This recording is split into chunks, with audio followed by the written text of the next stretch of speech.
Heavyweight boxing fans, what's the deal? Wait for a few of you to show up in the chat.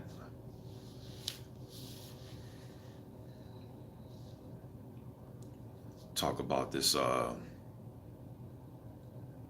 article I seen on Bad Left Hook, man. Somebody linked me this article and see that Eddie Hearn is trying to put together this Usyk versus Povetkin, possibly for May 18th, and they're talking about the fight could be in Chicago.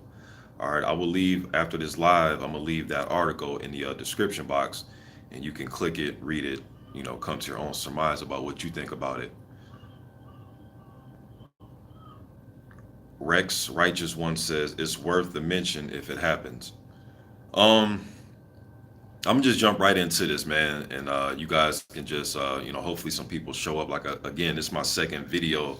I posted one yesterday, last night, and this is the second one I posted. I haven't posted videos in about 2.5 months, man. So trying to get some momentum behind my channel again, so more people show up to these lives. All right, so I'm gonna just jump right into this, and if you're late showing up, you can just check it out on the archives. All right. Um, hmm. Style wise, when I look at this fight, man, well, first of all, if it does take place, it's good that Usyk is moving up to heavyweight. 2015, I made a video about Usyk saying that one day I think he's going to be a good heavyweight. All right, so he's finally here. Hopefully it takes place. Undisputed cruiserweight champion. Um, so and I made another video before where I was talking about Usyk is chasing Evander Holyfield. You know what I mean? As far as being undisputed at cruiserweight and moving up to heavyweight. Now, I was not expecting him to jump right up and fight Anthony Joshua, Deontay Wilder. No, I wasn't expecting that. I was expecting him to take fights like this where he's fighting guys that either held a title before or maybe some guys that have fought in some title matches before at heavyweight. You know what I mean? So this is a fight I thought he'll take, something like this, something like a Povetkin type of fight. Um, and Evander did this type of thing too when he moved up to heavyweight. He didn't jump right in there with Mike, although he did want Mike. You know what I mean? He fought guys like James Quick Tillis. He fought guys like Michael Dokes and guys like Pinkline Thomas. They used to call him Pinky, but Pinkline Thomas and guys like that. So he's taking that route. All right, now. What I think is going to bother Povetkin in this fight if it takes place, man, is the movement from Usyk, his legs and his head movement. Now, if you're a guy that's like to put up the high guard and come forward and just stand there and plod around, then Povetkin will have a better chance at beating guys like that. But I think Usyk's legs is going to just have him frazzled, man. I really do. I think his movement and letting his hands go. Now, when I used to watch Povetkin fight, now he has fought guys like Eddie Chambers and guys like Larry Donald. Those guys are more boxer type guys, right? Chambers like to put up the high guard, make you miss a little bit, try to counter you back. You know what I mean? Slip and counter type of thing, parry and counter. Larry Donald back in the days was a guy like to use his legs, use his jab, things of that nature. Um, I think Povetkin's going to struggle in this fight, man. This one, and if he does happen to struggle, it won't be the first time he struggled against a cruiserweight that moved up to heavyweight. All right. Um, I thought Marco Huck was putting hands on Povetkin. To tell you the truth, man, I thought he was lacing Povetkin up, man. So I see Usyk kind of implementing some of the things that Huck was doing. Usyk actually beat Huck, ironically, but I see him doing some of that and turning Povetkin. And Povetkin sometimes he gets into a routine, man, and a continuity of he needs to be set to punch. He needs to be set to hit you, set to throw his combinations. You know what I mean? Usyk isn't really a guy that's gonna let you get set. Now, uh, I'm not saying Usyk is just this, unstoppable force, right? I'm not saying that, man, because I did see him fight Marius Briedis, and that was a good back and forth fight, man. I actually thought Gassiev would probably give him a tougher fight, but Gassiev is going to do what I think. Well, he did what I think Povetkin is going to do, and that is try to get set to punch. Put the high guard up, wait for the perfect moment to throw punches, and that's why he dominated Gassiev, man, because he wasn't there to hit, and Gassiev can crack. Gassiev's a guy that sparred with Deontay Wilder, sparred with Chris Ariel. He usually spars with heavyweights, man, and Gassiev can crack, yo, and Usyk just wasn't there to be hit at all. You know what I mean? Now you see me, now you don't type shit, man. So um I can see that taking place. You know what I mean? You know, Povetkin, man, he hasn't really looked that great, in my opinion, since the Johan Dupa fight when he KO'd Dupa. And I know Dupa he took the fight on late, like literally like what, 12 hours notice or some shit like that. I know Dupa was in training camp. He was halfway through a training camp preparing to take on Carlos Takam for the silver WBC title. A lot of people kind of forget that. But that fight was supposed to take place, and he ended up fighting Povetkin way earlier, like halfway through his training camp, yo, and he went in there and got sparked. And that's the last time Povetkin has looked dominant to me. I know he's fought Radinko, and I know he got rid of Price. He got clipped in that Price fight. Um, I know he fought Christian Hammer, but he didn't really look all that. He really didn't look all that. Sorry about that. He really didn't look all that great to me in those fights. I know he won the fights, you know what I mean, but he really didn't look all that great, man. You know what I mean? Now, just and Radinko and Hammer, those are guys like to put up the high guard and kind of come forward a little bit. Now, just think of somebody that's going to be moving and not there to be hit and putting combinations on him. You know, like again, Povetkin was better at handling guys like this when he was much younger, and now that he has the age on him, I just see him getting dominated. Now he still does throw a good left hook, some good overhand punches. Um, he will let punches go if you're there to be hit. You know what I mean? But I see Usyk winning a cruising to a unanimous decision. You know what I mean? Now, if he tries to stand there and trade with Povetkin and thinking he's just, you know what I mean, super duper washed up, get hit with a left hook, his ass may be waking up. You know what I mean? So don't go in there playing around with Povetkin. But if he uses his legs, throws his hands, throw in combination, throwing them weird little combinations, he like to throw those awkward combinations where he's pivoting this way and pivoting left and right and, you know what I mean, getting off to the side and that type of thing. I think he's going to dominate Povetkin, to tell you the truth. All right. Um, I think Povetkin needs to try to cut the ring off best as he can, try to implement his jab and throw that into his game plan, and just try to look for that left hook and overhands, man. Just swing for the fences. That's really all I can see in this fight. Like I said, I thought a hook could have possibly got the decision against Povetkin, man, because he was letting his hands go.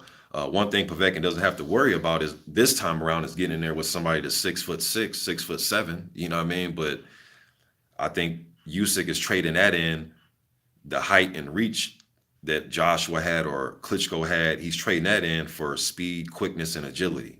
You know what I mean? See some of you guys. This is gonna be a short one, man. Money Matt says, "What's up? What's good?" Tone Bangers, what's up, man? BC, what's going on? M. Reynolds says, "Early morning boxing talk." Yes, sir. Will Bag says, "Salute." M. Reynolds says, "I don't think Povetkin has the gas to go 12 with Usyk." Yo, especially if he's missing, because he's going to be missing a lot. Even Eddie Chambers and Larry Donovan, I know I keep harping back to those guys because those guys are kind of like counterpuncher, boxer type guys.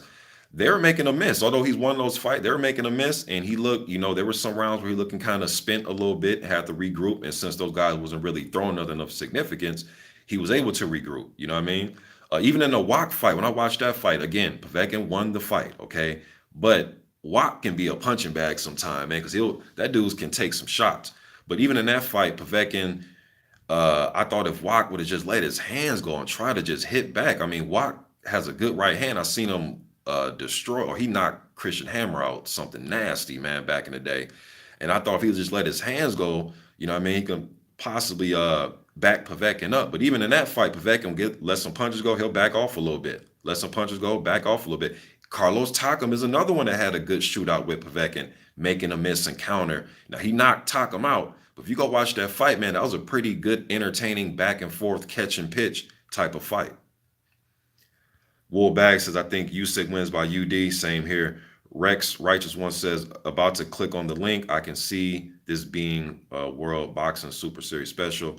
Mark Staten says, "Usyk should win. Povetkin on way out. Usyk still to reach his peak." I agree with that. Tone Banger says Usyk is strategically easing his way into the heavyweight division. Povetkin is a one-trick pony. Oh man, there's a lot of one-trick ponies in the division. Tone Bangers, in my opinion.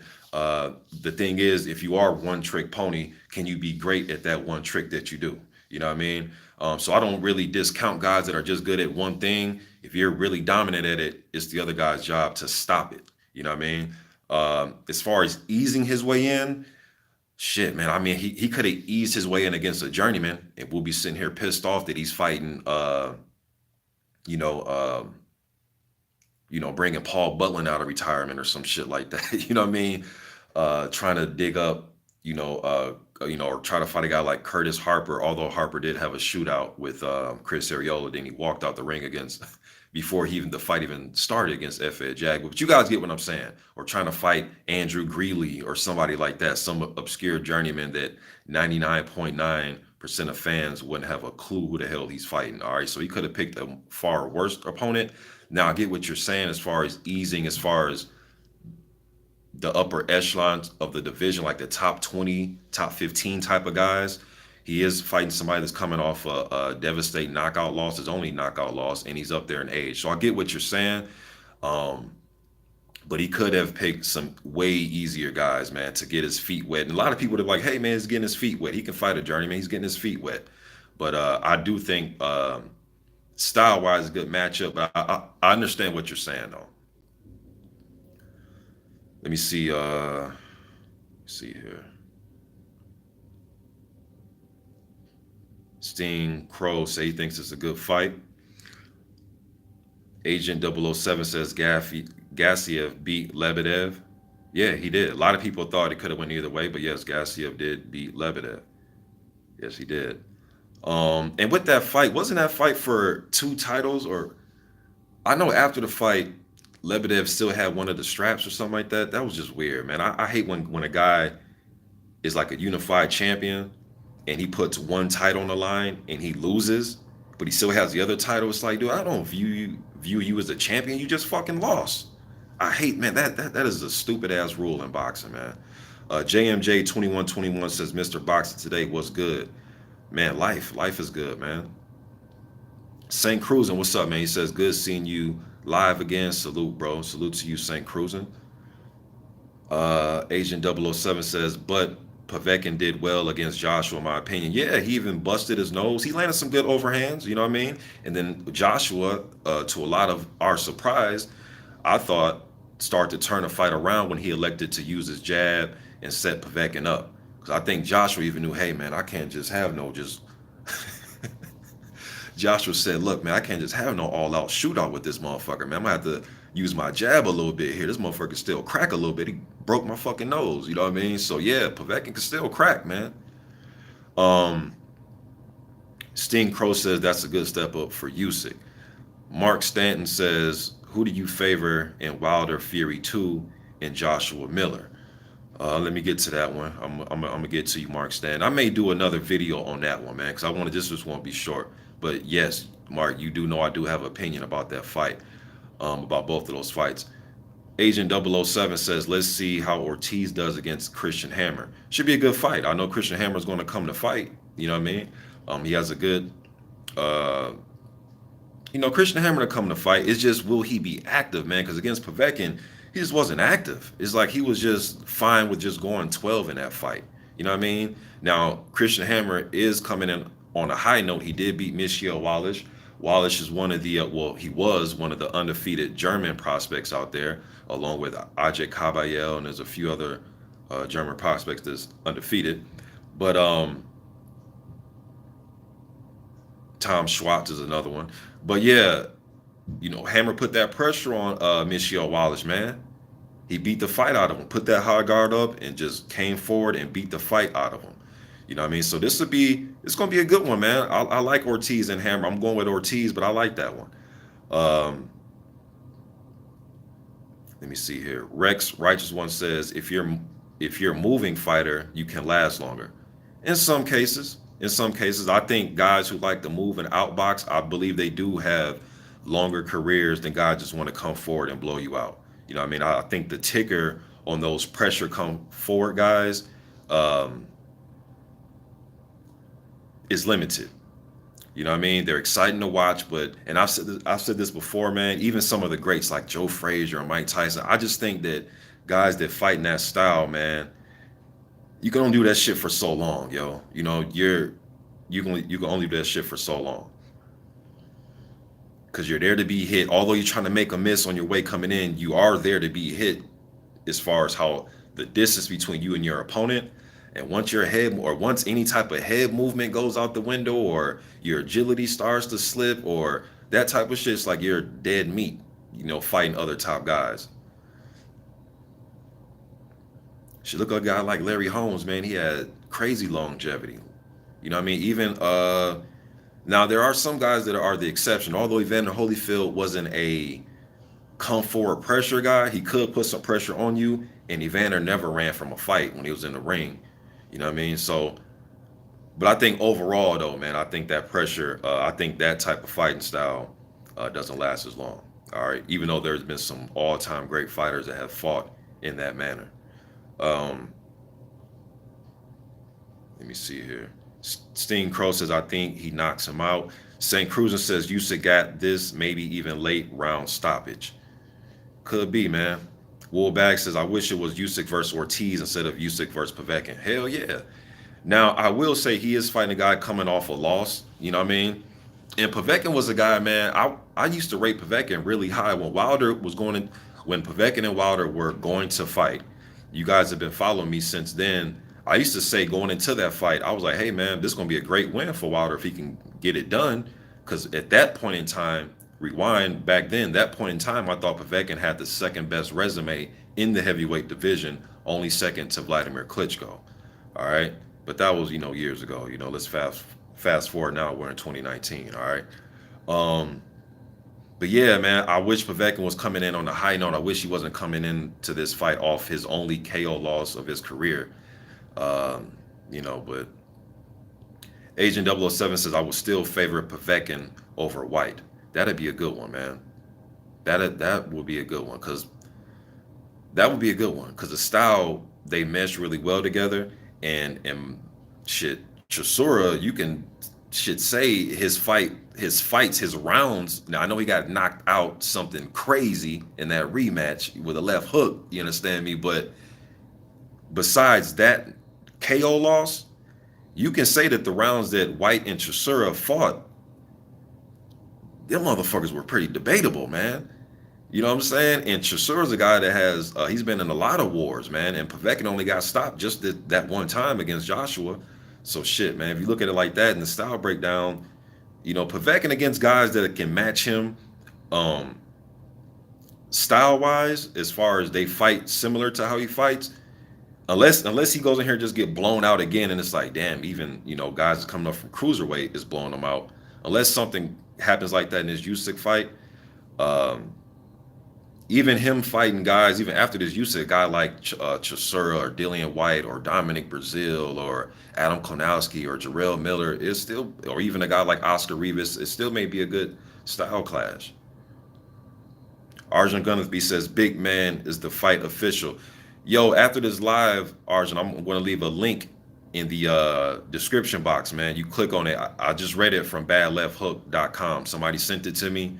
So I'm just giving my opinion. They're talking about May 18th, possibly in Chicago. All right, Eddie Hearn's working on it right now, bro.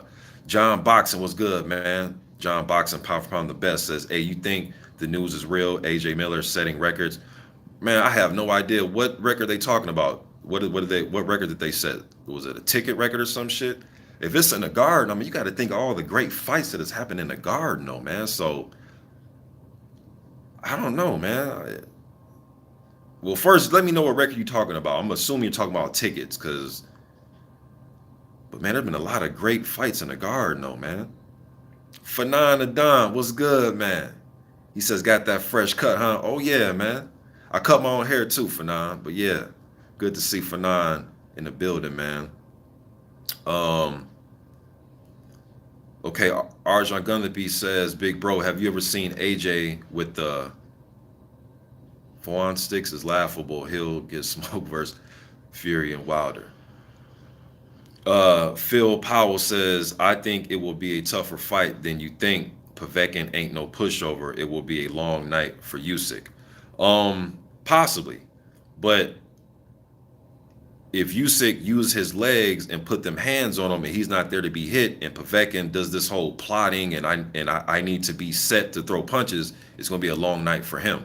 But if Usyk kind of, but Povetkin has to force this type of fight. Marius Briedis was able to force a tough fight with Usyk because he can kind of pitch and catch with Usyk. He can move in them rhythms and move his head and make you miss and pivot over here. He can do that type of shit. Now, Povetkin does shift very well when he's on the inside.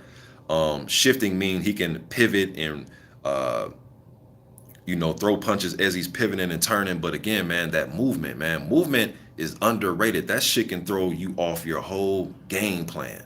You know what I mean? You could probably have the you and your coach can put together the perfect game plan, but you wasn't planning on this motherfucker moving like that. You know what I mean? Sometimes movement can just tear apart your game plan, man.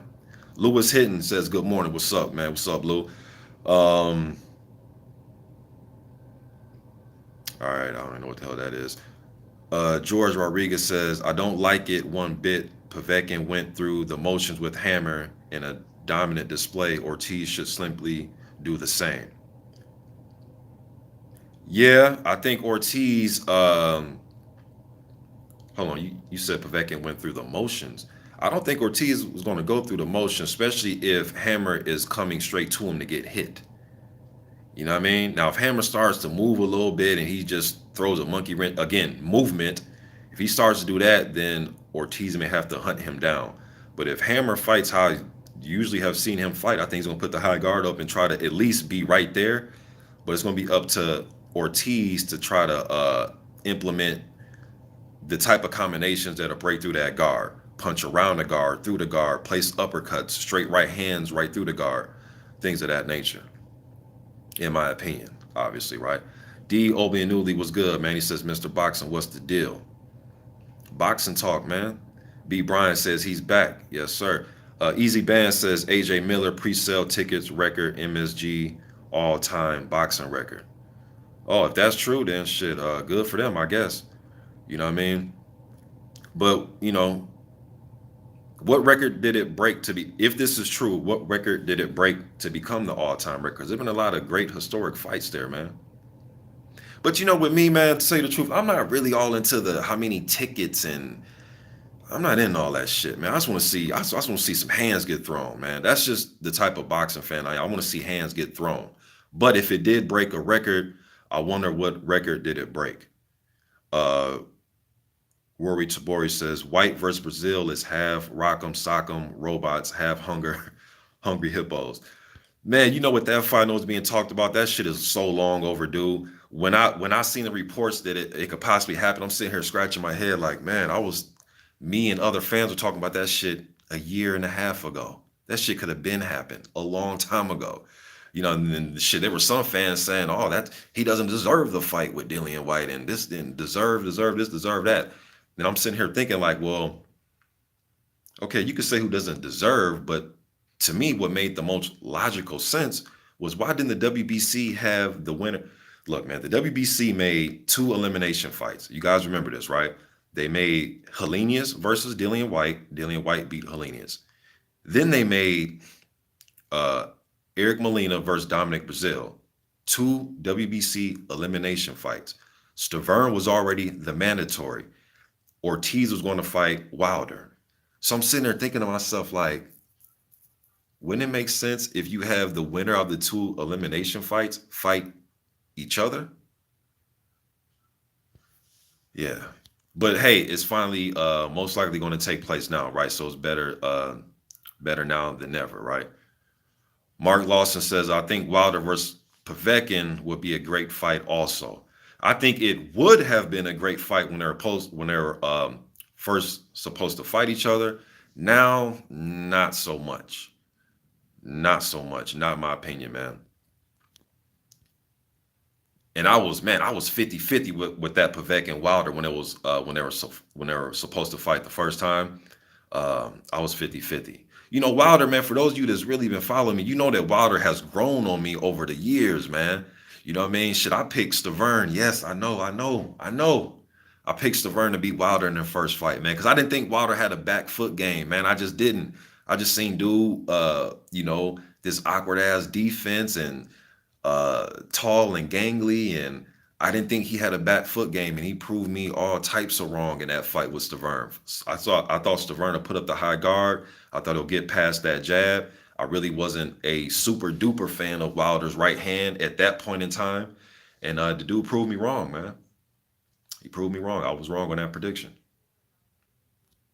Didn't think he had a back foot game at all, and shit, he pretty much fought back foot the whole fight. He was pivoting, using a nice little check left hook. He had a good left hook in that fight. Wilder did against Vern in that first one. Um, Let me see here. Okay, John Box said, yeah, it was the ticket sales. Okay, shit, whoop de doo. I want to see the fight, man. Yeah, oh, see, Fanon's in here. Now, Fanon's a dude that can break down his ticket shit. What if Fanon? He says pre-sale tickets. Pre-sale ticket sale. Okay, Eddie bought them. Oh, Eddie's doing that again where he's buying up. Yeah, Eddie Hearn good for that shit, man. Where he'll buy up tickets and then sell them. You know what I mean? Yeah, man, it is what it is. If y'all really want to know about that type of shit, go to my man Fanon because he can break that shit down way better than I ever can, man. He says Eddie brought them up just like he did in the UK. It is illegal there now, but is legal here. Okay. Okay, he's talking to John Boxing. St. Cruz says, I like to see the winner, White versus Brazil, fight Ortiz, then winner gets championship bout. That'd be good too. I like that. Mark Stanton says pre-ticket sales to StubHub. Arjun Gunthapy says, bro, if you look back at the Bellew fight, he was catching Usyk with some vicious hooks. If Povetkin lands those, it's going to be a tough night for Usyk. Yeah, man, like I said, if Usyk gets into the continuity of wanting to stand there and trade, one of them left hooks hit that chin or that temple, man, like I said, he could be waking up. Arjun Gunthapy says, what the fuck do people even believe what Matchroom and Eddie Hearn says? Chatterboxing was good, man. He says, haven't seen any of your videos for a while. Good to see you back, mate.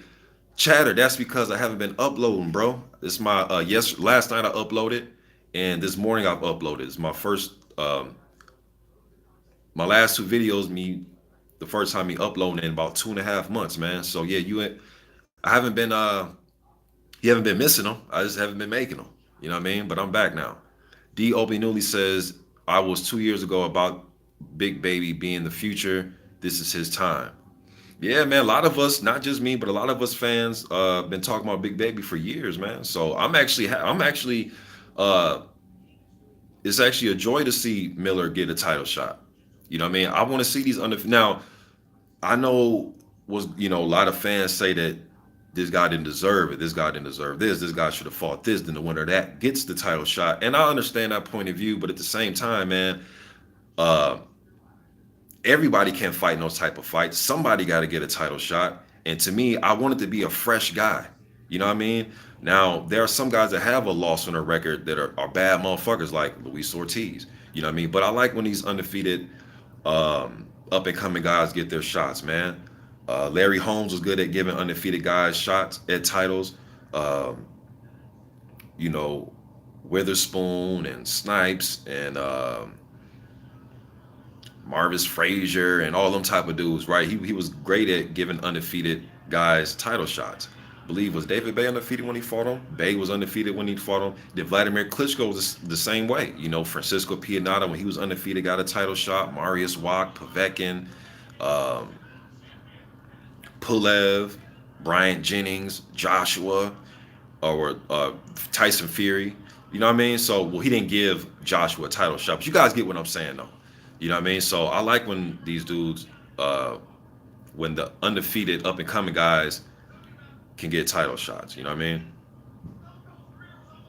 But I do like title eliminators. I do like elimination bouts. All right, I do like those as well.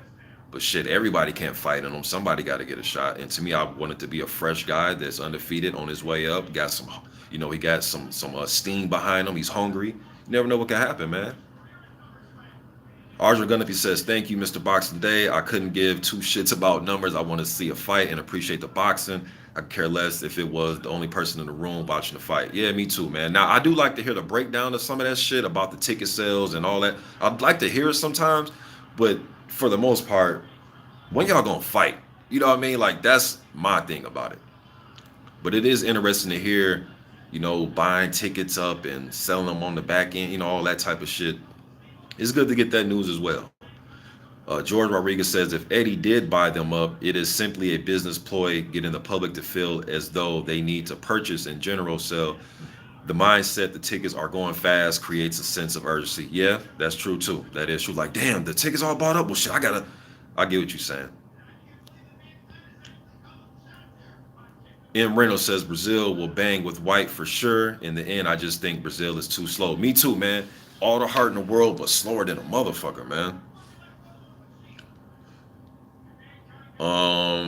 Cornelius Bennett says, did you watch Oscar Rivas versus Brian Jennings? Yes, I did. Stopped him in that last round. I got that prediction wrong. I thought Jennings would probably be able to eke it out at the end. I thought towards the end of the fight, I thought he'd have more in the tank.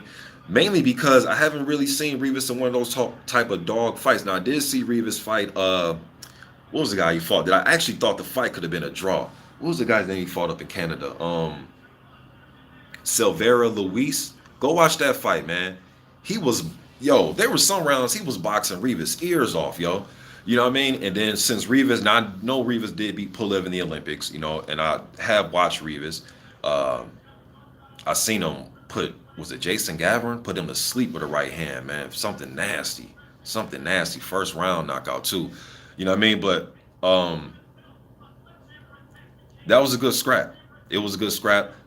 Jennings was trying to move, pump his jab. Now I can't be too hard on Jennings, man, because I was one that was always advocating for him to use his jab more. Dude has an 84-inch reach, one of the longest reaches in the division right now, and he's 6'3". He isn't the 6'7", 6'8" giant. He's 6'3", still tall, but short compared to 6'7", 6'8". You know what I mean?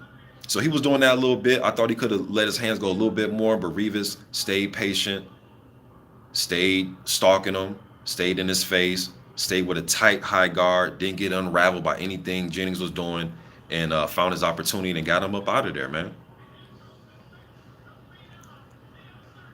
Let me see here. Cornelius Burnett says, okay, that's what I just answered. Ike says, why is Ortiz still in the picture? If you lose, don't you have to rebuild? Why is he still in the picture? Because he's a hell of a fighter, bro. Like, this isn't some run-of-the-mill average Joe. You know what I mean? That motherfucker can fight, man. Now, as far as rebuilding, that's what he has been doing. He, he's getting ready to fight Christian Hammer. You know what I mean? He was on the Wilder undercard against Travis Kaufman. Good, solid type of mid fringe contender type of guy. You know what I mean? Actually was able to stop Kaufman. Kaufman is just not some easy guy to stop. You may say what you want to about his style, but he is not easy to stop, man. I know he did get stopped once upon a time. I forgot who he fought. He fought the dude on Showtime. What was that fucking dude's name? Starts with a G. You guys can look it up, but he did get stopped by that guy. But he's been in some good fights with Chris Arreola, which could have went either way. I thought it was debatable. Who else did Kaufman fight? Amir Mansour. Like, Kaufman's not easy to just stop, man. So he has been rebuilding. It's not like he just lost to Wilder and he's done nothing. He's just sitting there like, hey, I want a title shot. You know what I mean? He's fighting. And again, Ortiz can only fight who wants to really fight him. Not just say on social media that I'll fight him. Then when it comes time to fight him, you need a longer training camp. Not this fight, but the next fight, all that type of shit. You can only fight who gets in there with you, bro. But he is rebuilding. He isn't getting a title shot. So to me, he is rebuilding. And he's a good heavyweight. And his lone loss was to a world champion that he was this close to stopping. Now, there's no brownie points, right? But he was this close to stopping Wilder. I literally thought he was going to stop him. If you watch the Showtime telecast of that fight, I'm trying to remember exactly in the fight when I was thinking to myself like they're going to stop it. I think it was a body shot he hit Wilder with. It was the 7th round, but I'm trying to think exactly what punch was it that I thought they're going to stop it. But I think it was like one of the body shots when Wilder kind of folded over, then he got hit with another shot that made his neck snap, and I was like, "Ooh, he's gonna get knocked out." Yo, man, I want to see, who doesn't want to see Ortiz fight again from what you've seen with Wilder. You have to be crazy not to want to see that guy fight again. Maybe it's just me. D. Obenuli says, "Man, who cares about ticket sales record?" Yeah. M. Reynolds says, "With all that talk, Miller better not get in the ring and be on the defensive." I don't think he will, bro. I don't think he will. I've never seen him really be on the defensive like that. So if he does elect to go back foot, please don't hit me type shit, I'll be very surprised, man. I think if Miller gets knocked out, he's going to be knocked out fighting his way of fighting, yo. That's just my opinion on it. But hey, the best indicator of all this will be fight night. Mark Lawson says, "I liked your uploads when you were showing on the bag that fighters should do in their upcoming fight." Yeah, Mark, I'm gonna get back to that, man. I'm just gonna ease my way back into that. But yeah, I'm gonna definitely get back on that. That was like my trademark when I first started here in 2009, 2010, was doing breakdowns on the bag. Brooklyn Child Boxing Talk was good, man. Arjun Guntherby says, "Big bro, Joshua's jab has to be piston in this fight." Gonna definitely have to jab. I know Joshua has a good uppercut. I know he's a good, and I've said this before, my opinion is I think he's a good mid-range combination puncher. But just like in a Povetkin fight, Joshua was like, "Yeah, I may be good at that, but I don't think it's my best bet to do it right now. So let me use this jab, move around for a little bit, you know what I mean, that type of thing." If he elects to go in a war with Miller, anything, yo, man, whenever fighters elect to just lock horns right away and go to war, my prediction sheet goes out the window. Then it's just sitting back and say, "Shit, I'm gonna just sit back and see what happens now because they about to go to war." You know what I mean? But if he fights a strategic fight, then I think he has the upper hand. Yannick Handa says, can you break the fight down, please? Which fight are you talking about? The title of the video is Usyk Povetkin. I broke it down. You probably joined a little bit late, but I broke that fight down as soon as I started the live stream. But I'm not sure what fight you're talking about. Mike Johnson says, "Good morning, glad you're back. Appreciate that."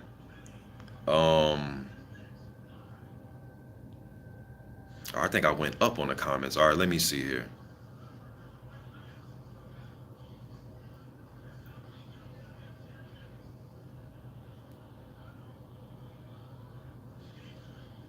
Okay, I see somebody wants me to fly down from the heavens and read their comment, but guess what? I'm not going to. I'm not going. I know you want my attention, man. I know you want me to read that dumbass comment, but nah. And I know you're really trying. Not gonna happen. Um,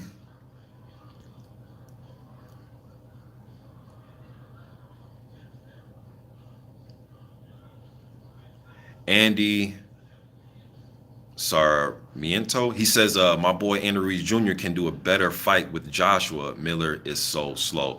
Actually, man, speaking of Andy Ruiz, I want to see him and Miller fight so bad, man. And you know what? Both of those guys, man, they played the I have the upper hand on you game. All right. What I mean by that is uh Andy Ruiz, he had fought Josh Gormley in Detroit, right?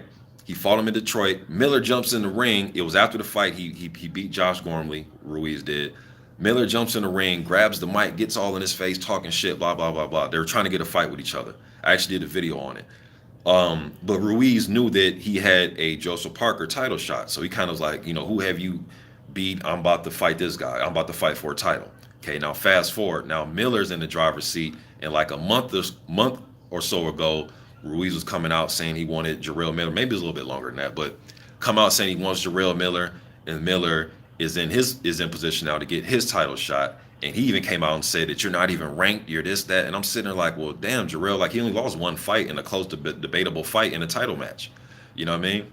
But that's what fighters do. Once they get that upper hand and know that they're in line to get a title shot, anybody who they wanted to fight prior, they looking at them like, you got to wait your turn to fight me now. You know what I mean?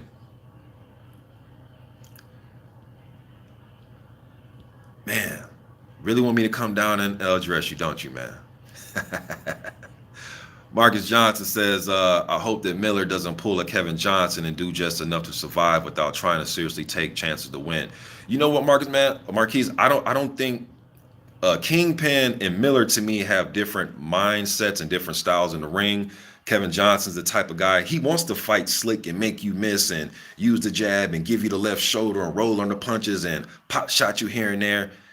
That's not really Miller's mindset. Although I did see Miller, he will get into a rhythm of pot shot here and there, or throwing these weird combinations, a double right hand and a double left hook and a triple jab to the stomach. He will get into that when he's trying to just find openings on the offensive, where if Johnson does it on the defensive, if you get what I'm saying.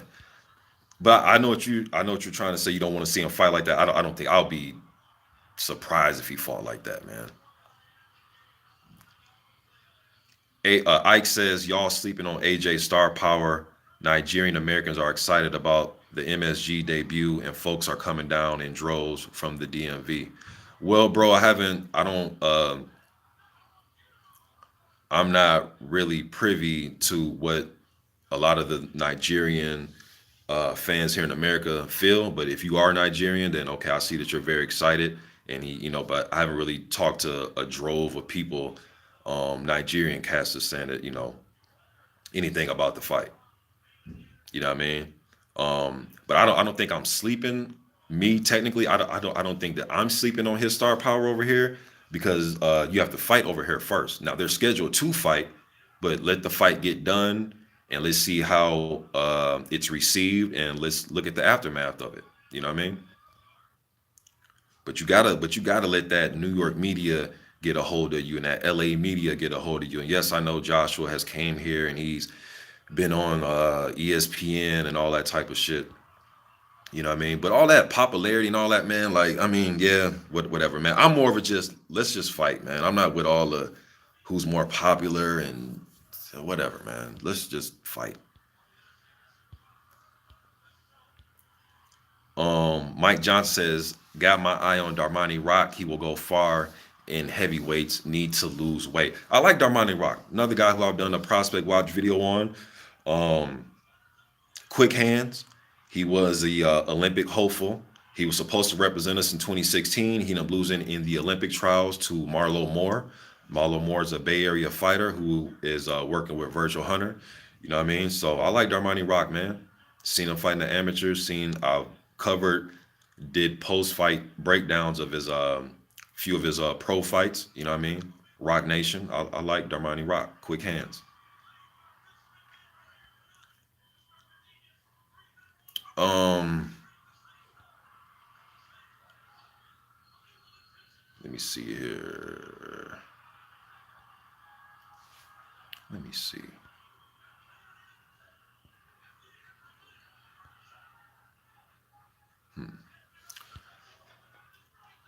CB Sports TV was good, man.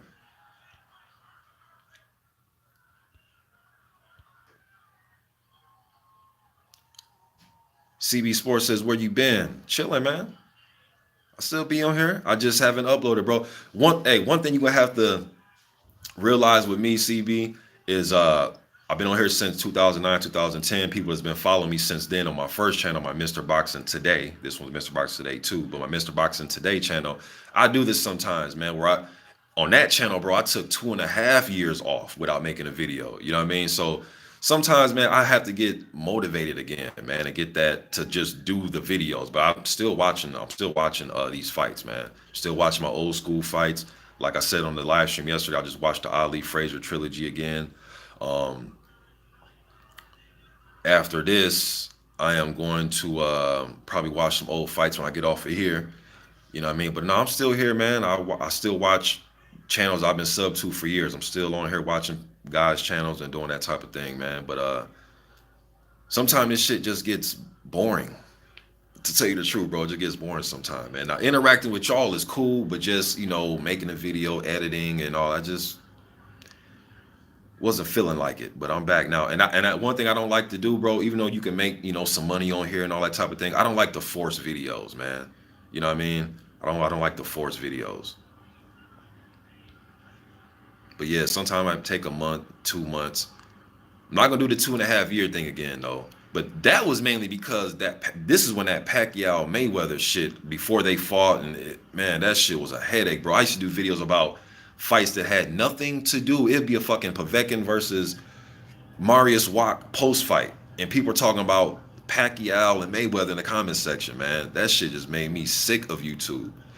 Mark Blake, he says, peace, y'all. Arjun Gunnaby says Ruiz versus Kanowski. Yeah, that'd be a war. Chatterboxing says, yeah, he even talking about Ruiz versus Kanowski. That'd be a bloodbath. Lewis Hinton says, I don't know if Big Baby can hit hard enough to get AJ's respect. Um, I think Miller's body work is respectful. I think you have to respect that body work. Nobody likes it to the body, and this dude is 300 plus pounds. I don't think he's this one punch KO artist, but I have seen him hurt people. I've seen him hurt Donovan Dennis. I mean, hurt him, vicious, K out, nasty. You know what I mean? So he can that body work has to be respected though. Ike says, who is the top 5 American heavyweights in your opinion? American heavyweights. I will go with Wilder, Miller, Konaski, Brazil.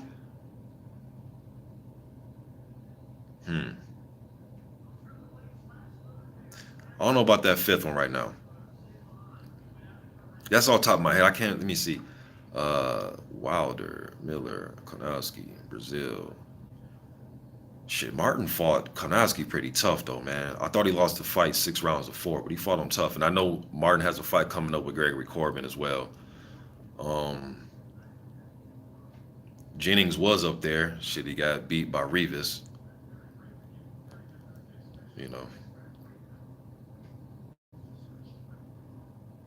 Brooklyn Child says there's already ticket sale videos. Shaking my damn head. Yeah, yeah. You know. It is what it is, man. He's more popular, you know, all that. So I guess it's gonna be a whole bunch of popularity things going around too.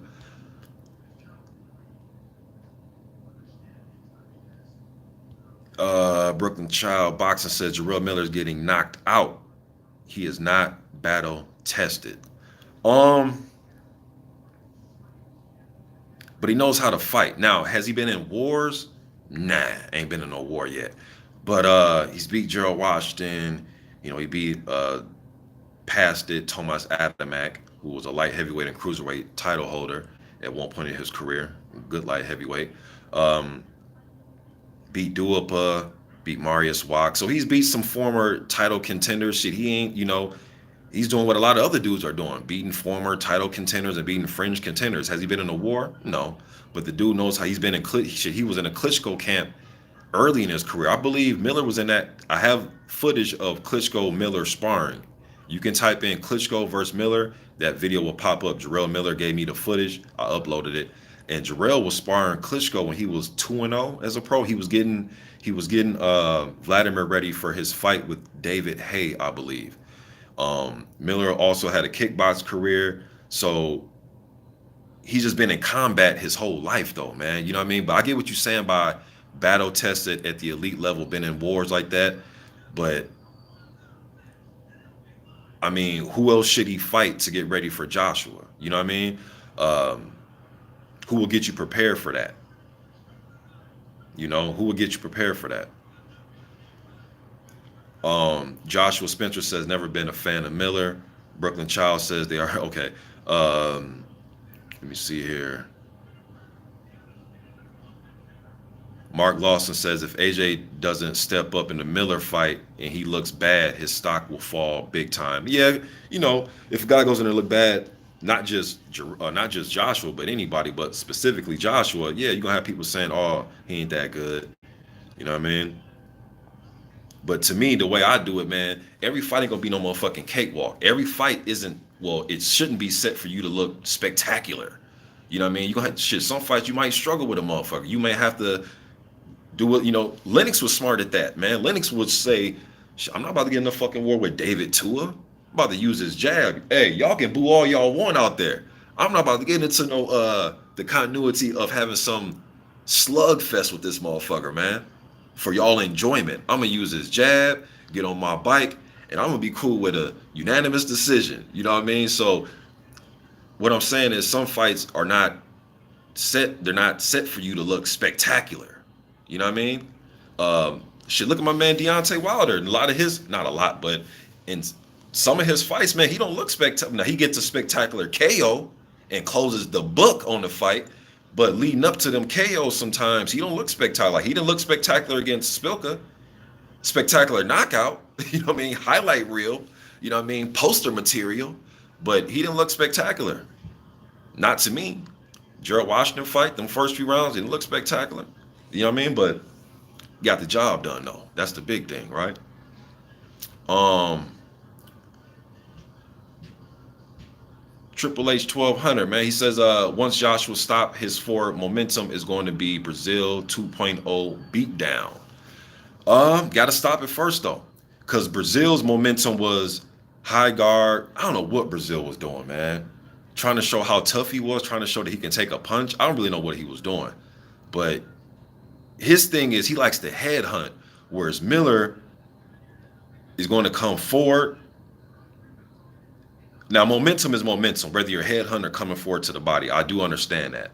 But yeah, if he stops his momentum, not only stop his momentum, but if Miller gets in a routine where he's not going to throw punches or he's just trying to just be defensive, he's going to get pieced up. You know what I mean? But yeah, if he could stop him in his tracks, we'll see. Or maybe he stops him in his tracks and they go to war. You know? Standing 8 count says, big up, Mr. Boxer Day. Appreciate that, man. Let me see here. If AJ is that good, he should not allow this fight to go the distance. Well, to me, dominate the fight. If you're that good, just dominate. Whether you knock the guy out or you win by decision. You know what I mean? Just look dominant. That's like saying, well,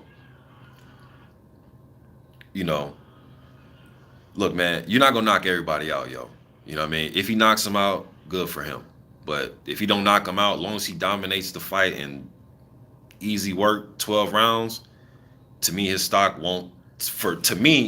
His stock won't take a hit if he goes in there and dominates the fight. D. Ubanuli says them kickboxers have to worry about elbows, knees, and kicks.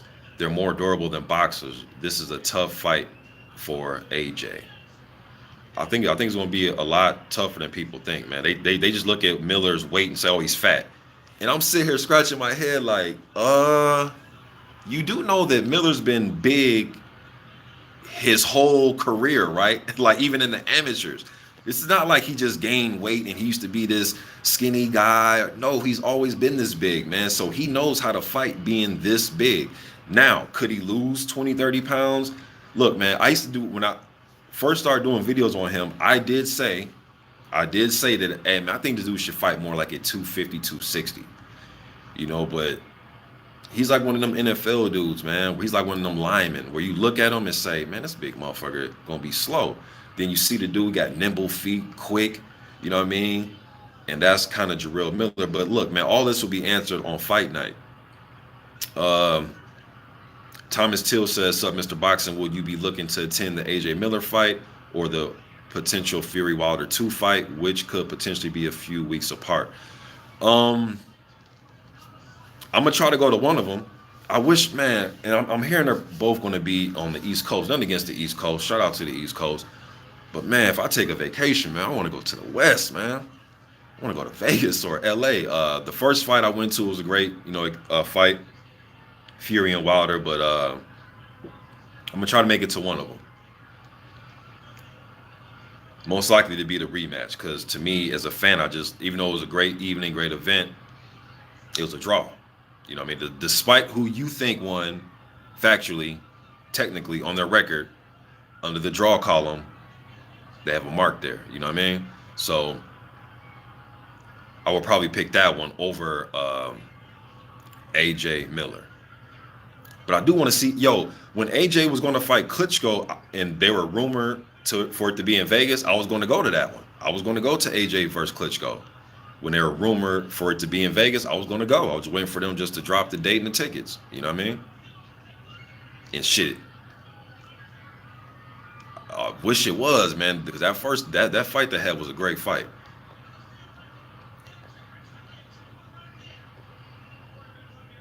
Mark Stanton says Miller will burst the AJ hype bubble. Foreman versus Young again. Well, definitely different style matchups. Because we know Jimmy Young was a great technical boxer. You know what I mean? Jose Antonio Delgado says, I still say AJ will beat Big Baby Miller, and I still say that Usyk needs a couple more fights to go to the heavyweight division. Well, man, from the rumors are talking about him versus Povetkin, yo. We'll see. Standing 8 count says Miller has a great engine and work rate. If AJ doesn't get his respect, then it would be a really tough night for AJ.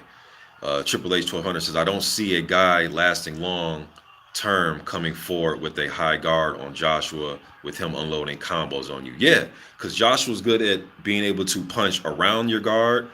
And I think he's powerful enough to punch through your guard. That's a powerful young man. You know what I mean? Yeah, if Miller comes in there, but he has to work that body, man, because nobody likes it to the body. I don't give a fuck if you have a 30-pack, you know what I mean? A 12-pack, 6-pack. You look like a damn cartoon figure. Nobody likes it to the body. Nobody. Don't let no fighter ever lie and say, oh, yeah, nobody likes it to the body, man. So, Miller gonna have to work that body. He's gonna have to get AJ respect somehow, some way. But the whole high guard, when guys get punched and they shake their head no with their lip, didn't hurt. That's not gonna work. The whole poke my lip out, that didn't hurt. High guard, I'm gonna just show you how tough I am. It's gonna get destroyed because it might not hurt in rounds 1, 2, 3, but come round 6, 7, 8, you're gonna be laying on the canvas if you go to that type of style without doing anything significant offensively. M. Reynolds, he says, I have to ride with Miller. He says, I have to ride with Miller. Can't pick a UK fighter over the American. Ain't nothing wrong with that. A lot of times here on YouTube, man, people be getting all salty about Americans rooting for Americans or UK rooting for UK. Only on YouTube has this shit ever been an issue, man. This is weird, man. Like, when Julio Cesar Chavez was fighting fucking Greg Haugen, what was that, in Azteca Stadium or whatever? They had like over 100,000 people in that motherfucker. You think any Greg Haugen fans was there? No, everybody was rooting. Them fans there rooting for him. It's okay to get behind your countrymen. I don't get why that's such a big thing. Even if you're non-biased, doing your breakdowns of the fight stylistically and being honest, but you can still root for your home fighter. You know what I mean? What the fuck? Like, so do you watch the Olympics and say, you know what? I'm rooting for China. Come on, man. Like, yeah. So I see nothing wrong with that, bro. Root for the American. Ain't nothing wrong with that shit. I want Jarrell Miller to do well and win too. I want him to win. Is he going to win? When I break down the style and be realistic and all that, I think Joshua's the favorite. Anything can happen. I think Joshua is the favorite. You know what I mean? But I'm pulling for Miller as well. But I can still break down the fight. You know what I mean? I can still break down the fight though with a guy that's from the UK. We can go back and forth and dialogue with that. You know what I mean? But ain't no wrong with rooting for your home fighter. That shit sounds crazy. When people get salty about that, that's stupid. You think them Ricans that was showing up to support Tito was sitting there like, in Madison Square Garden, speaking of MSG, was sitting there like, I'm gonna go with Hopkins tonight. No, they're sitting in that motherfucker rooting for Tito. Damn, man, this is crazy, yo. Ike says, come to MSG and party with Nigerian Americans is going to be lit. Rural Child Vision says, what the fuck? Just joining the chat. is the title true? Usyk versus Povetkin. Yo, I'm gonna leave the link in the description box when I jump off of here, uh, bro, and you can check it out for yourself. Eddie Hearn's trying to put this fight together for May 18th, possibly in Chicago. So I'll probably change the title and put possible. You know what I mean? So people don't think the fight's official. It's nothing official, bro. Eddie Hearn's trying to put the fight together. From the article that I read, it's a good possibility this fight can happen. Tone Banger says, fact. He must be saying facts to me talking about rooting for your home guy. Yeah, man, only on YouTube can that turn into some type of debate and argument, and you're being biased. Okay, whatever, man, whatever. I'm being biased. A guy's being biased for bias. And yeah, no, that is showing biasness towards your countrymen, but there's nothing wrong with that. To me, bias fucks everything up when you can't break down a fight without using bias. You know what I mean? He gonna get knocked out. Well, how? I don't know. He's gonna get knocked out. That's when it's like, man, you just being biased. You're not even trying to break the fight down. You know what I mean? Eric says, sorry, it's going to be easy work for Joshua. Step one, since he has until June, let's hope Fat Boy Miller comes in under 300 this time. We'll see. We will see. We will see if it'll be easy, and we will see if Miller comes in under 300. Mark Lawson says, if Miller uses his body weight to his advantage and leans on AJ, we all know AJ has stamina issues, so that could tire him out quicker. Couple that with Miller's engine and his high work rate. Yes, I do believe you have this big motherfucker leaning on you. If he can implement his physicality strategically, it's going to make for an interesting fight. Because Povetkin's shown that you can get close to AJ and hit him with some good shots. You dig what I'm saying? M. Reynolds says, how does Miller avoid that uppercut? Moving his head. you know, seriously though, M. Reynolds probably do shit the same way Parker was able to do it. Go look at the Parker versus Joshua fight, and look how Parker was making AJ miss by a mile with that uppercut. And I do think AJ was kind of being predictable with it a little bit, but Parker was doing the old, he was close to AJ. It's almost like you can feel it coming. I think he can just feel that, okay, his upper about to come. He was just moving out the way, leaning back, ducking. You can do that, or because it's a right uppercut, he likes to, like those left right uppercuts. Take one of the hands away, whatever hand that if he starts to land some uppercuts on Miller, take away that hand by resting on that hand, tying up that hand.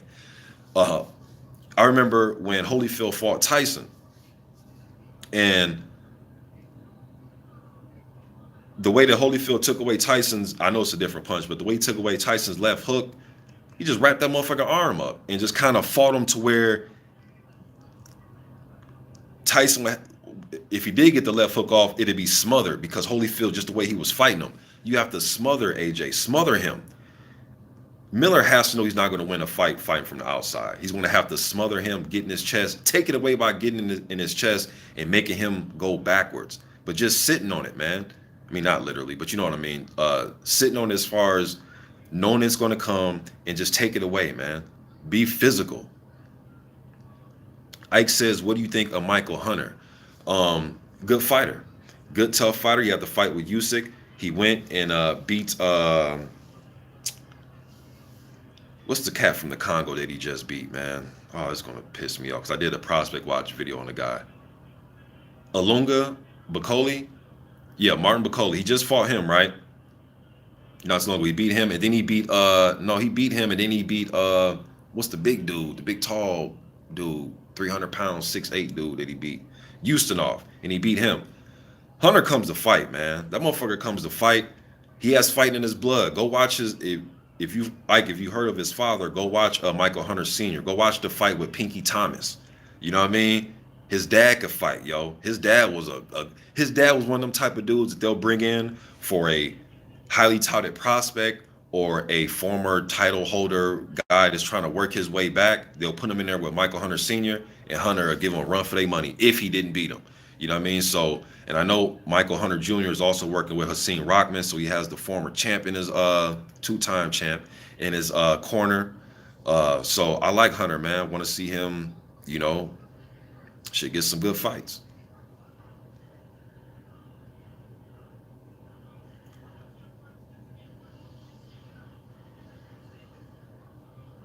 Sir Sir Cryptimus Prime says, surprising to see trolls act respectful in this chat. Amazing to see them not being racist for a change. Let me see here. Yep, it was Ustinov. Yeah, man. You know what trolls, man? Um,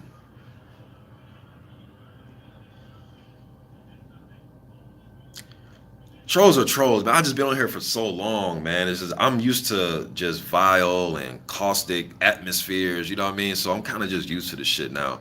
But yeah, man, it's good that the trolls, whoever the trolls are, it's good for them to not start shit. You know what I mean? A says, who has the best left hook, Povetkin or White? Man, um, as of recent, shit, man, look like look like White as of recent, but both them dudes can crack with that left hook, man. They can both crack. They can both crack.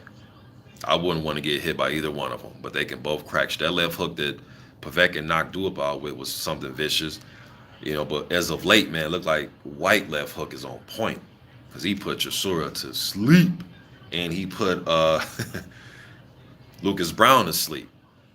You know what I mean? Putting them to sleep, yo. He put he he's put them both to sleep. You know what I mean? Put them both to sleep. Um, Rory Tabori says, "Oh, so Aid asked me or Klitschko. Well, Klitschko's not even an active fighter no more. I know that they were saying something about him possibly coming back fighting Dillian. Well, I think I read that a few weeks ago, whatever. Um, Klitschko, I really like Klitschko's hook. Now the reason I like Klitschko's left hook, Vladimir's, is because the way he sets it up. He sets his left hook up off his left jab, and it's rare to see guys fight like that, man. When you can jab, if you're standing orthodox and you throw the left jab and then throw the hook off the jab, throw the left hook off the left jab. Technically, that is beautiful to me, man. From a style standpoint, that's beautiful. You know what I mean? But just raw power, shit. Right now, I'm about to say Dillian White with the left hooks. Parmley says, I genuinely thought Lucas Brown was dead. Man, that dude, man, he got separated from his senses, man. That was bad. Centurion Sun says, Ortiz versus White, who wins? Um, that's a good fight, man.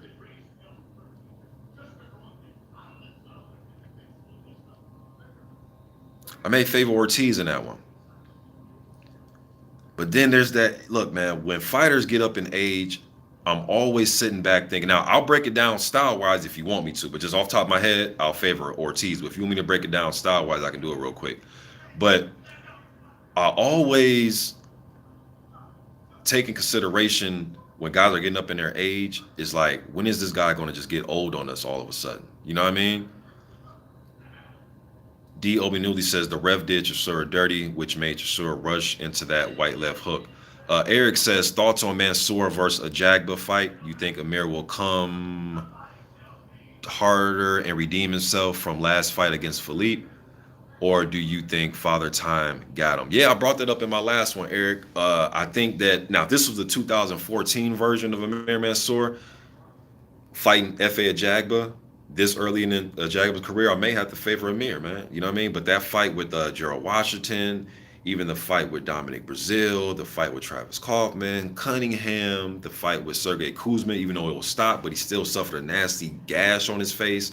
And that's why the fight was stopped. And then getting dominated by Philippe Herkovic, I think it's caught up with him, man. And Amir Mansour is a tough motherfucker, man. He's tough. He's a tough dude, man. And what I saw in the Herkovic fight was him willingly, in my opinion, from what looking at it, willingly get counted out. And it was crazy seeing Amir Mansour willingly get counted out like that. You know what I mean? Because he comes across as a guy that'll die in the ring before he lose. You know, now I know the Brazil fight, he cut his tongue or he was swallowing blood, couldn't breathe and all that. And I just think my opinion is he just felt like there was no way for him to win the Philippe Herkovic fight, man. Philippe was just did whatever he wanted to do in that fight, man. Jabs, right hand, left hooks. I mean, and Amir couldn't hit him. He couldn't even hit the dude. You know what I mean? Um, and now you're going in there with somebody that has a devastating right hand. Now, F.A. Jagba is not a finished product. We don't, I know he made I know he made Curtis Harper walk out the ring, and that was, fans got a kick out of that. And I know he's had some vicious one punch KOs and all that type of thing. I know he was a former Olympian. I know he looks the part. Um, but I just, even with all that said, I just think, and Amir Mansour is 40, was he 46, 47? Coupled with all those wars he'd been in, I just think this is a perfect time for Jagba to beat him and get his name on his record. You know what I mean? And now they're using Amir almost as a well, they've always kind of used him as this, like a stepping stone for up and coming guys, right? Gerald Washington, Dominic Brazil, when they were on their way up. Now guys that are being fast tracked are fighting him even sooner. Philippe Herkovic, now F.A. Jagba. Even Sergey Kuzmin was a guy up and coming prospect type of guy that got in the ring with Amir Mansour. Amir Mansour has always got those type of fights. Yes, he's fight the Kaufmans and the Cunninghams, guys, more experience, you know what I mean? But I think his time has gone, man. And I like Amir Mansour. You guys been following me. I've been wanting Amir Mansour to get fights for a while, man. I remember when him and Spilka was first scheduled to fight. The fight didn't go down because they called up Spilka to fight Wilder. You know what I mean? So, and when that happened, I was like, no, man, give the fight to Mansour. I wanted them to give the fight to Mansour. You know what I mean? And not Spilka. You know what I mean? But they gave it to Spilka.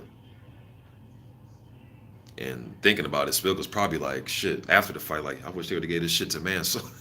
I wish they would have gave it to Mansour. But no, in all seriousness, though, even though Spilka got knocked out like that, he wouldn't have traded that opportunity for nothing. You know what I mean? It's not every day you get a shot at the title, man. And he did actually decent before he got before he got that NyQuil treatment. You know what I mean? I actually had him up 4-3-1 going into the ninth before he got put to sleep. Tone Banger says Ortiz will out counter White all night. Yeah, and I think if White were to load up on big left hooks and big right hand, Ortiz, that dude's really slick with that. That dude gives out surgery. He is surgical with his left hand. The way he can place it, the way he can time you, the way he can. Ortiz has a special left hand, man. In my opinion, the way he can just walk you in the shots, or he can counter you. Then he's a counter puncher that has power. You know what I mean? So White goes in there loading up. Yeah, he's going to get dominated. But if he can get that jab working and implement it and not get countered over his jab and set up the big left hook and put some physicality on Ortiz and possibly push him back, because Jennings was having some nominal success against Ortiz when he was fighting him in close. But what did Ortiz do? He, let Jennings do his thing, let Jennings get comfortable, thinking he's pushing him back, and he's the old man. Remember going into that fight, guys, Jennings was talking about going to his body. Let's see how he is later on in the fight. And that sounds great. You know what I mean? Then what happened? When he got comfortable, thinking I'm pushing the old man back, I'm banging him to his body, uppercut, wasn't looking for it. You know what I mean? Ortiz is very strategic, very sneaky with that, man. Jeff Boxing says Ortiz's legs are kind of shot, to be honest, still a threat, but well past his peak. Okay. I get what you're saying as far as being up there in age. I think his legs don't look that bad, in my opinion. Jeff, what fight, Jeff, was it that you seen where you thought his legs were bad, bro? Was it the Kaufman fight? Or was it, Let me see. Shower Pondem says with Matchroom signing Herkovic, do you think Eddie is trying to uh, monopoly the heavyweight division? He may be trying to pull a Don King move. We know Don King was big on that, getting all the heavyweights. You know what I mean? Signing them all so he can be involved in all the fights and have rights to your next fight after that, and your next, especially if you're fighting for a title. You know what I mean? He never wanted to be left out the picture. But I think Eddie's just trying to make a move on some of the younger talent and guys that want to be fast track. Age says, I think Miller beats White stylistically, but White gives Joshua a harder fights. I'm not sure about that. Besides White stunning AJ briefly in that second round, I thought AJ was dominating him, in my opinion, and he knocked him on. He knocked him out something vicious, but um, I don't know, man.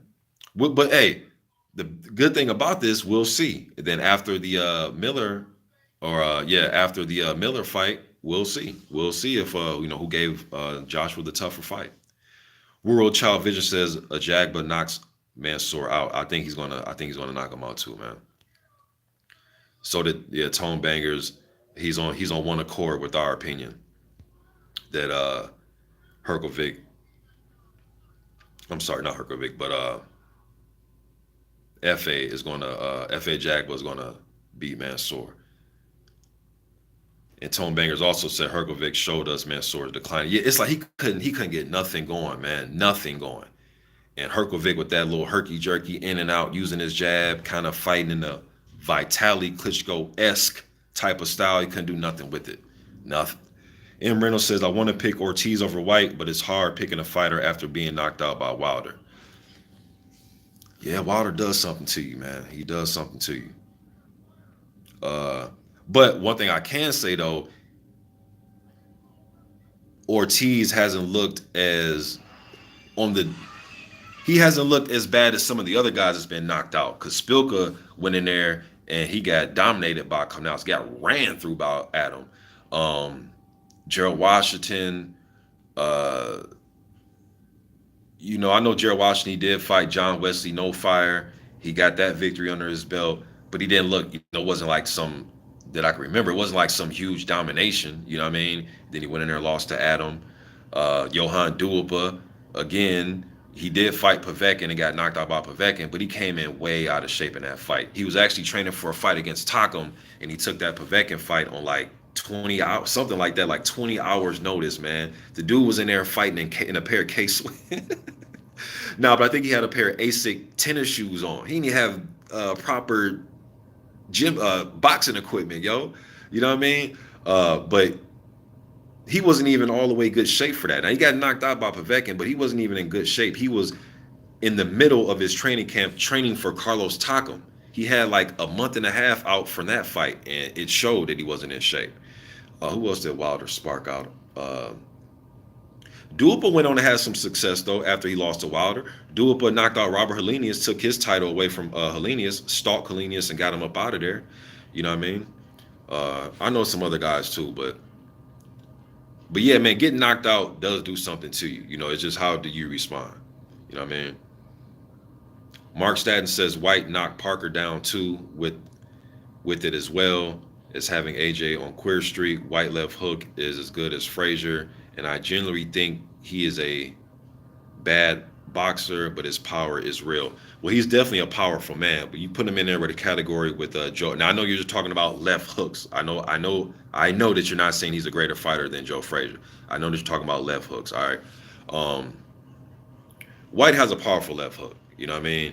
David Tua had a good left hook. Tommy Morrison had a good left hook. Mike Tyson had a good left hook. A lot of guys that had some great left hooks throughout the history of the sport. I will say this with this crop of heavyweights, Dillian White definitely, his left hook definitely does stand out. I will say that. Um, DW Newley says Mansoor didn't get much notice for Herkovic. He needed the money. Ike says Amir got beat bad in his last fight. Yes, he did. A says what's going on with the WBA regular title that Miller was meant to fight for. I'm not sure, bro. I thought Emmanuel Char had it. Then there was something about some type of drug test. then I think it's not written in stone. Somebody correct me if I'm wrong in the comments or in the chat. But I thought something about he got the title back. I don't know. And when it comes to regular and interim, the WBA needs to eradicate those little minor belts, man. They mean nothing. Come on, man. Do we really look at Manuel Char as the heavyweight champion? No, we don't. We don't. You know what I mean? I know Trevor Bryan has the interim because he beat BJ Flores. How B how BJ Flores, yeah. Um, so is Manuel Char supposed to fight Freza? Because isn't Freza Kendall still supposed to get his title? His rematch for his title shot? Yes, rematch because he was supposed to rematch Chigaya, but he had a whole bunch of fucking injuries and setbacks and guys who he was set to fight, drug testing issues, Shannon Briggs and Lucas Brown. So no, Brown had the drug testing issue for the Briggs fight, right? It was, man, the WBA just has a dark cloud over that regular title. So many failed drug tests when it comes to guys supposed to fight for that title, man. It's crazy. You know what I mean? Lucas Brown after the Shigaya fight, then Briggs and Brown was supposed to fight for it, and then yeah, it's all over the place. But to answer your question, bro, I have no idea. That's something I have to look back on it and see what's going on with that. D. Newly says, I don't see the Ortiz hype. He's good, but I don't think he's durable enough to, I know you're going to say, to beat White. Um, Anything could happen, bro. I would favor Ortiz in that fight, but I wouldn't be shocked or surprised that, oh shit, Dillian White upset. Or I would look at it. I wouldn't view it as an upset. You know what I mean? Um, Newly says every time Wilder hit Ortiz, he sat down. Not necessarily, bro. Not necessarily. If you look at that seventh round, before the punch that stunned Wilder, that got him on Queer Street and all that, that punch right before that, Wilder landed a right hand on Ortiz, a good one too. And earlier in that fight, Wilder landed some good right hands on Ortiz, and he didn't go nowhere. You know what I mean? Ortiz had in that fight, I could tell what he was doing. He was, when Wilder threw his right hand, whether it landed or not, fire back. Don't give Wilder time to bring the right hand back and then throw it up. Fire back, whether you get hit or not. If you can stay awoke, you know what I mean? Fire back immediately. Do not let him get comfortable. You know what I'm saying? Fury was doing that to Wilder too. When Wilder let that right hand go and he missed, or if he didn't miss, fire back. If you're still awake, you know what I mean? Or if you're not sitting on your pocket. You dig what I'm saying? So I won't say every time he hit him, bro, but once he started to really connect and it got later in the fight, yeah, it was taking effect on him. You know what I mean? Um,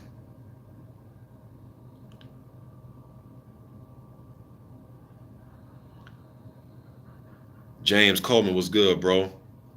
I'm gonna end this one, y'all. But again, like I said, man, I'm getting back into the continuity of making videos. I can't get to all the comments. Teddy B, what's up? Um, so I'm gonna end it here, man. Y'all be easy. Until next time, I'm gone, man.